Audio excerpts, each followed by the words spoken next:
Praise the Lord. I welcome each one of you in the name of Jesus in this short time of meditation. We are happy and we are thankful to God that our rain has stopped and we can see the sunshine. We really thank God for His control over this nature because these all are His creation and He knows what is best for us. We thank for it. I was reading Bible, then I was thinking about the Samson and Delilah. When we were young in Sunday school, we heard the story. It's like people used to say it's a love story, and we read many times. Many movies came out, and but this time when I was reading Samson and Delilah in Judges chapter 4, 5, and chapter 13, we were reading all the. I was reading all this. Then I read about Samson. And then I came to know a different angle of God. It was a God's plan. Whatever happened. Let's see. Let's see today. You see, we find about Samson in chapter 13. What happens when Israelites enter the promised land and after some time they forgot the God's blessing, how they came to the promised land, how God was with them in the wilderness. So they used to always go back and do what is wrong in the sight of God. And God was very unhappy. He used to send many leaders, many prophets, and but sometimes they will listen for some time, then they go back. Like us, we also say we will not do, we ask sorry, and again we go back and do the same sin. So the Israelites used to do the same thing, and God was very unhappy. And at times we remember he sent Caleb's younger brother, who ruled these Israelites for 40 years, and they were okay. They were under the control of God, and they were good. But when he died, again they went back in their own way, sinning, following the wrong things, and whatever the Mosaic law said, they were not following. So God was again unhappy. And whenever God is unhappy, I was reading the Judges, the book of Judges and the Kings, first king, second king. Then I was watching that God, whenever he was angry, he used to put these Israelites under some other king, like Philistines.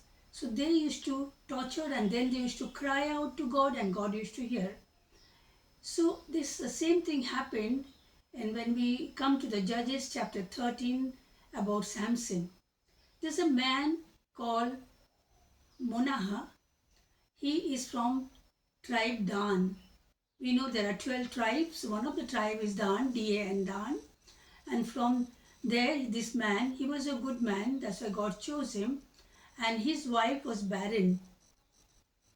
Then one day the angel comes to her and says that you will conceive. Therefore, you will not drink wine nor strong drink, neither you will take the unclean food. And also he said that you are going to bear a son, and the razor will not go to his head, and he will deliver Israelites from the Philistines. And she believed, and in the due time, Samson was born. Samson grew up nicely under his mother and father. When he became young, then he saw an Egyptian girl and he wanted to marry her. When he comes and tells his parents, the parents were not very happy. But Bible clearly says, Judges chapter 14 verse 4, it says, it was from the Lord. It was from God. It was a God's plan that he should marry an Egyptian girl. And then he married. And he brought her and she followed the Lord. And this way, whenever anything wrong, Samson used to go and kill these Philistines. And he wanted to destroy them fully. So the Philistines were very afraid. So one day he was when he was going for to get married to this girl, then the parents and Samson was going, and they saw one lion comes and attacks Samson. You know what Samson did? He just took the lion and tore into two parts. We see in chapter 14, verse 6.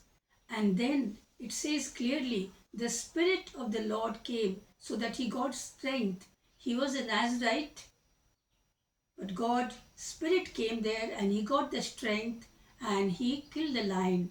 Then the parents knew that he got extra strength.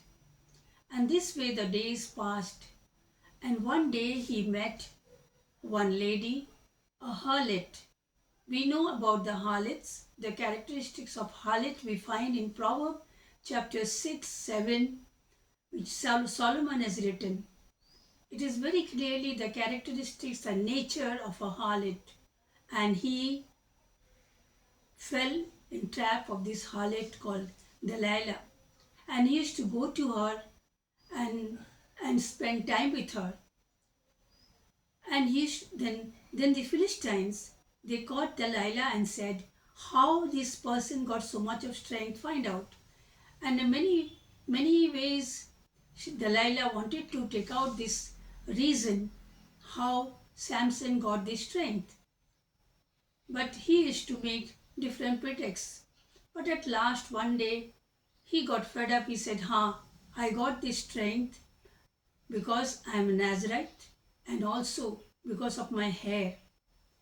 And these Philistines people, they told Delilah that we will pay you money, about 11 silver coins, and you let us know.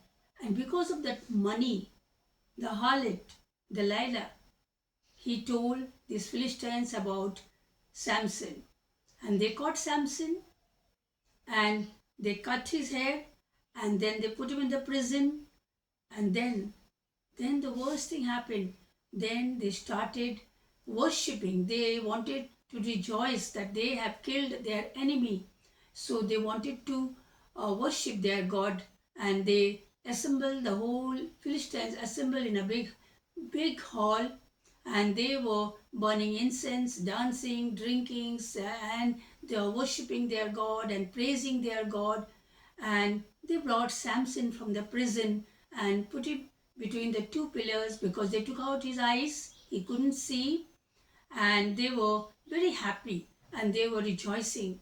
And when Samson was standing between the two pillars, his hands were tied in a chain and the eyes were pulled out. That time he cried out to God.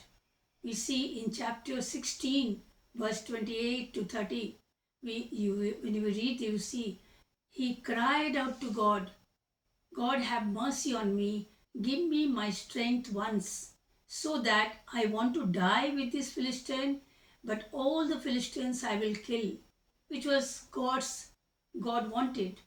And God heard his prayer. You see, the Spirit came to Delilah, to Samson, and Samson pulled his hand, full strength and bowed his head, and the way God gave him the strength, the whole house came down and all the Philistines died. So what we see here, God hears all of us when we repent. Samson realized his mistake. He repented to God, and that is why he cried out to God and God heard him. God hears prayer. God sends his Holy Spirit to whenever we want. That's promise he has done to us, that whenever we want, Holy Spirit will come and guide us, lead us, show us the right path. You see, when I was reading this whole story, then I saw the God's presence, the Spirit comes. That means in olden days also God's Spirit was there. That Spirit used to come, do the work and go back. But when Jesus died, he died on the cross. Then before going to heaven, He said, I promise to give you a comforter, a helper, a guide, the Holy Spirit. Till then, you stay in Jerusalem. And they were praying and waiting for the Holy Spirit to come. This Holy Spirit, when it comes, it remains with believers. Those who believe Christ, those we are bought by the precious blood of Jesus. He promised us that He is going to remain with us with Holy Spirit. The Holy Spirit never leaves us when we call Him. See, there are two spirits in this world. One is Holy Spirit, one is bad spirit. When we do not keep Holy Spirit with us, definitely the bad spirit will take the time, take the place. He is always surrounding us. The Holy Spirit is always surrounding us. But the same way, the bad spirit doesn't go to the bad people, because bad people are already fallen. They are in the sin.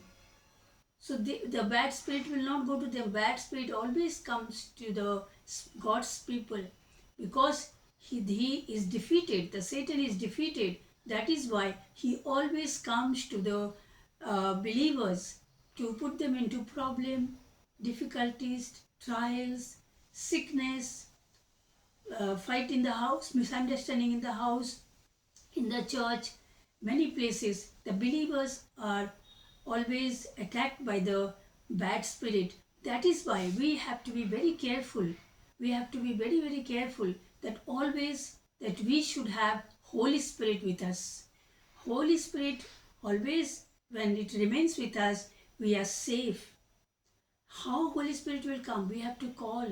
We have to ask Jesus to give us the Holy Spirit, anoint us with the Holy Spirit, and it will never leave us. It is when we read uh, Acts, the whole book of Acts, we see the life of Paul. His name was Saul, but when the Holy Spirit came, touched him, he baptized with the Holy Spirit in the way on to Damascus, and he was blind, he could not see, and then the Holy Spirit led him to the prophet Ananias house, and then he could see all the work of the Holy Spirit. Then Holy Spirit remained with Paul throughout his life. That is why he said that for me is to live by faith, not by sight. By faith I am living to glorify my God. My life is the whole life he left and led by Holy Spirit to glorify God. And the same way Jesus is teaching us, Paul's life is teaching us how to get the Holy Spirit and keep the Spirit with us, so that we will be always safe and surrounded by Holy Spirit. Then we not fall into different kind of temptation. We will fall, but the Holy Spirit will hold our hand to lift us out from this problem and difficulties. May God bless us when we read this story, when we read all these, when we hear this, the work of the Holy Spirit. May God bless us, and as we lead our life daily. Amen.